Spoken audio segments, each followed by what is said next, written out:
Hey everyone, welcome back to a new video. This is going to be my last video for the week as we head into the weekend. I hope you all enjoy it, and I hope you all have a really great weekend.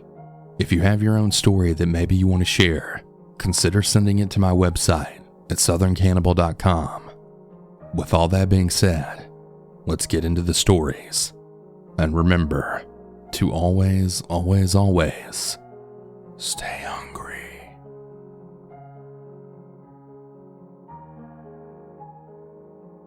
I'm a female, and I was 17 years old at the time this story took place.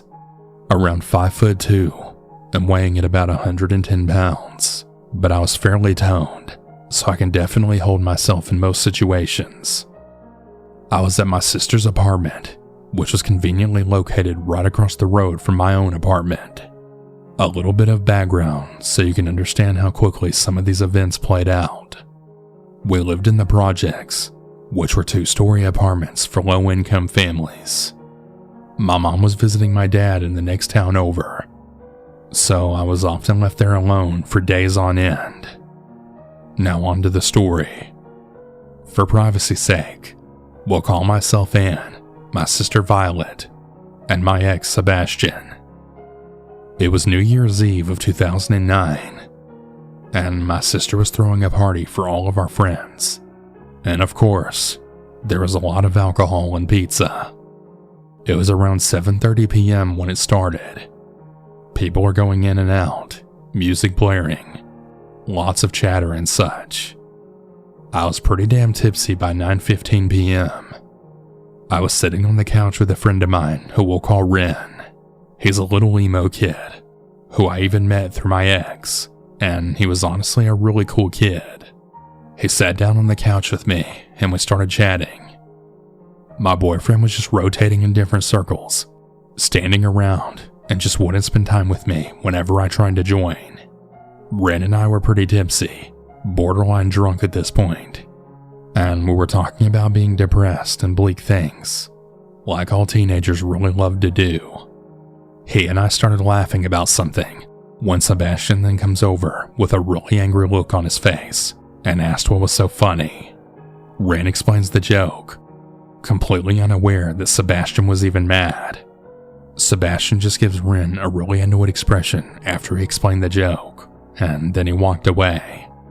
Ren then catches on that something was wrong, and he asked me about it. I explained he was just being jealous because I was having fun without him, even though he was the one avoiding me. Ren then apologized for getting me in trouble.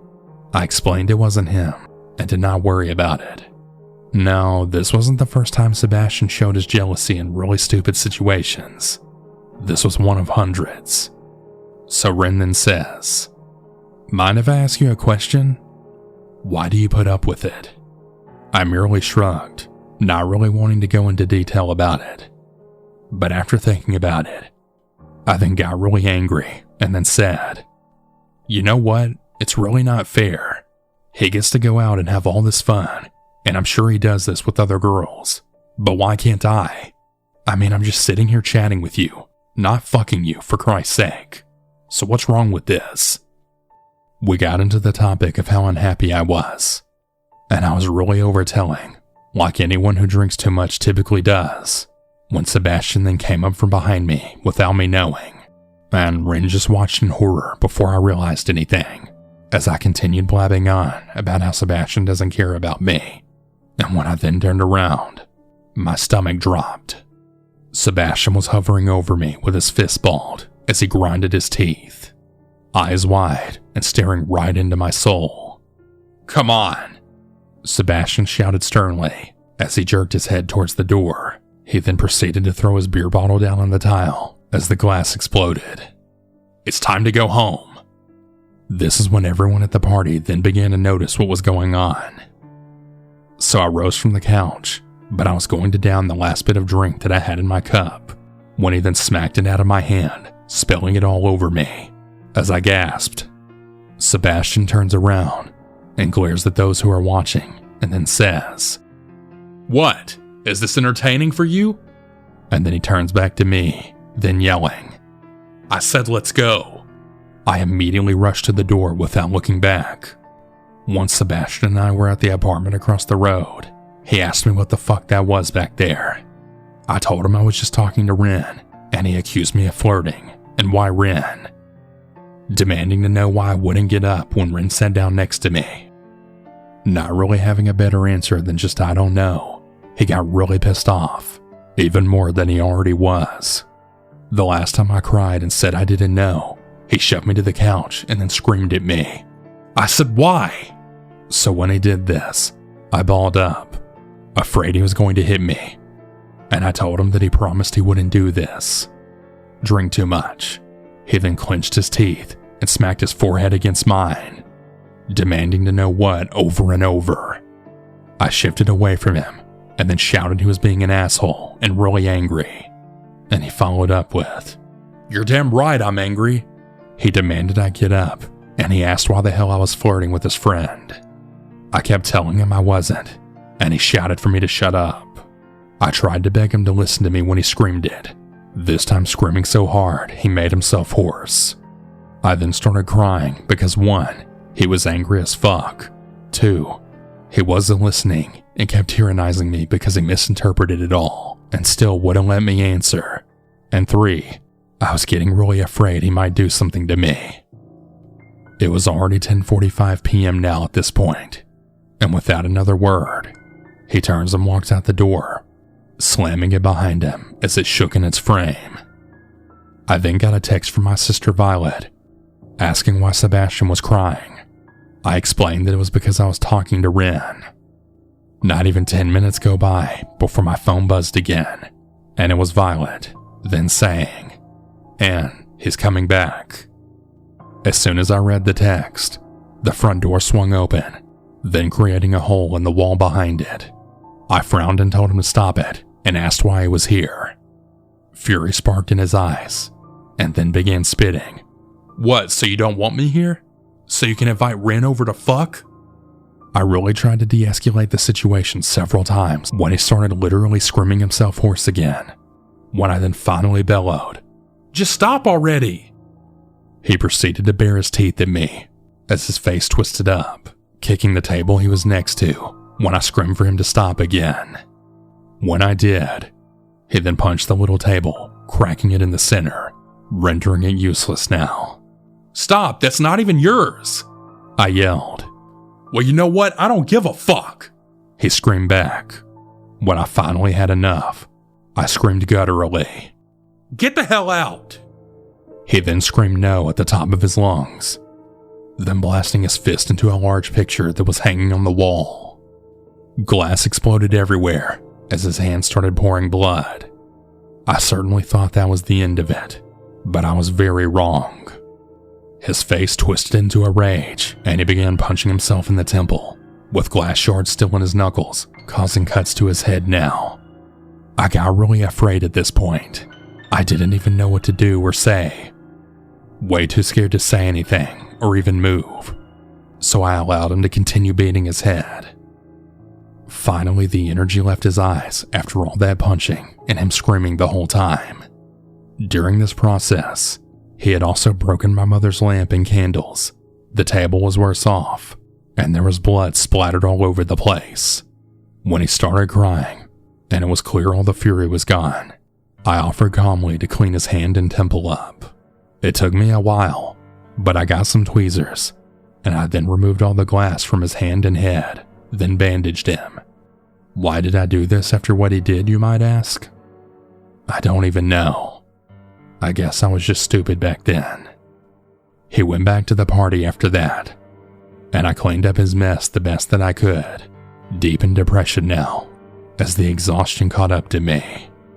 Now, what really makes me angrier about this entire thing was the fact that my own mother and sister sided with him. She actually had the audacity to say, "Honey, he needs you. He's really having some trouble with himself right now, and he needs you to understand him. There's no one better than you." Then Violet chimed in. "Yeah, he was pretty pathetic last night.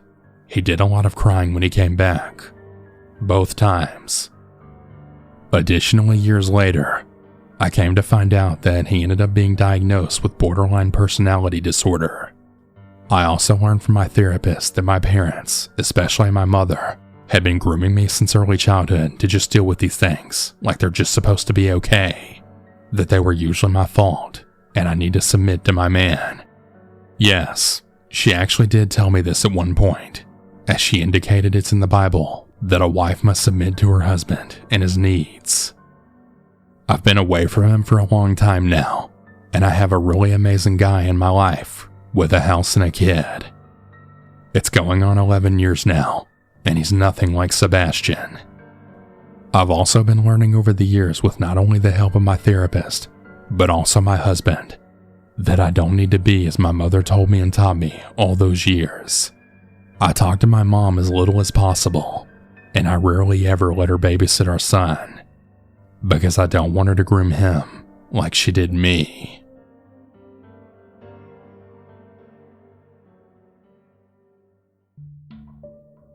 Hey everyone, apologies for the interruption, but I wanted to talk about today's sponsor, ShipStation. If you run an e-commerce business, you probably feel like it's about time people stop treating e-commerce giants better just because they're bigger. And you're right. That's why ShipStation gives e-commerce sellers of all sizes access to the same deeply discounted rates that are usually only reserved for Fortune 500 companies. It's no wonder ShipStation is already trusted by over 100,000 sellers. ShipStation also allows you to save some money while making shipping a whole lot easier. But ShipStation doesn't just save you money. ShipStation works with over 45 carriers, easily compare rates and delivery times to quickly find the best option every time. It also works with over 300 platforms like Amazon, eBay, Etsy, and more. And it can automate processes like fulfillment and tracking, so you can save time managing orders. Don't let all the big guys keep all the discounts to themselves. Sign up using promo code Cannibal for a free 60-day trial today at ShipStation.com and start saving with every shipment. That's 2 whole months of discounted shipping absolutely free. Just go to ShipStation.com, click on the microphone at the top of the page, and type in Cannibal. ShipStation. Make ship happen. I'm going to be using aliases for privacy reasons, but the events in this story are true. My name is Cindy, and this happened in 2009. I met my ex Kevin during my junior year of high school, and we dated for 10.5 years. After our first 6 years, things started getting a little weird. Like he started telling me things such as, I prefer the term sociopath, and who would date a monster like me? I really should have seen those as red flags. And also the belittling comments regarding my various health conditions, especially my anxiety and depression. He would yell at me when I got silent because of an anxiety attack, or whenever I became depressed for a bit, and would tell me, snap out of it, please don't do this right now. God, you're just like a fucking little kid now. Shit, this is why you have anxiety, and whatever else the fuck you have. Then our 10 years roll around, and we start to hang out with some friends of ours like we usually do. We saw someone new in our group, and it was a mutual friend of someone in our group. We'll call her Jill. Well, Jill introduced herself, and she then started talking to my ex. I didn't mind it though. My ex was naturally friendly and really outgoing. But when Jill started telling my ex some really personal stuff about her home life, that really should have raised more red flags, because they literally just met that night. I remember a few years ago that my ex had mentioned to me that, I think people just feel safe telling me their secrets, babe. I kept the thoughts to myself until we went back to my house later that night. Over the next week or so, I saw him hiding his phone and being more suspicious around me.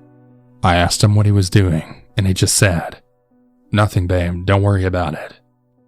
I heard his phone buzzing while I was taking a nap, thinking an alarm was going off. So I clicked it, and I opened his phone. I saw that there was a text from Jill, who is the mutual friend we met in our friend group. He was sending her inappropriate texts, and she was sending him inappropriate pictures. Most of the messages consisted of, I love you, and I'm gonna leave her once I fix her attitude, I promise. I've wanted to leave her since our 9 years. And then her message. Really, Kevin? Yeah, baby. You get me way more than Cindy ever did. And I promise we'll be together once I leave her, with a kiss emoji. Reading those really broke my heart. Now fast forward to 2020, right around COVID. I'm living with family away from Kevin, as well as any of the friends he introduced me to, because I realized that whole group was just really toxic and just no good for me. Later on in September 2020, I met my current boyfriend Tony, who's still helping me heal from the trauma that Kevin put me through with all his toxic behavior. So thanks, Kevin, for putting me through hell for 10.5 years and making me feel scared every time I have an anxiety attack or whenever I get depressed, thinking you'll yell at me, pinning me to the wall trying to protect me so I don't run away, or bruising me because you're holding me too tight. You really did have a personality like Ted Bundy, but I now have my dark knight in bad armor, thanks to Tony, who will always be there like a real boyfriend should, no matter what, despite all my mental health issues and other conditions. If I can leave the listeners with one piece of advice, let it be this. You can be with someone who you can think is the love of your life for so long, but never really know who they are until much later in the relationship. You can and will find happiness with someone else who never hurts you in any way, physically, emotionally, or even verbally. No one should ever have to suffer from an abusive relationship, and I'm really glad I got out when I did, so I could find someone who could help me heal and make me much happier. And I really am.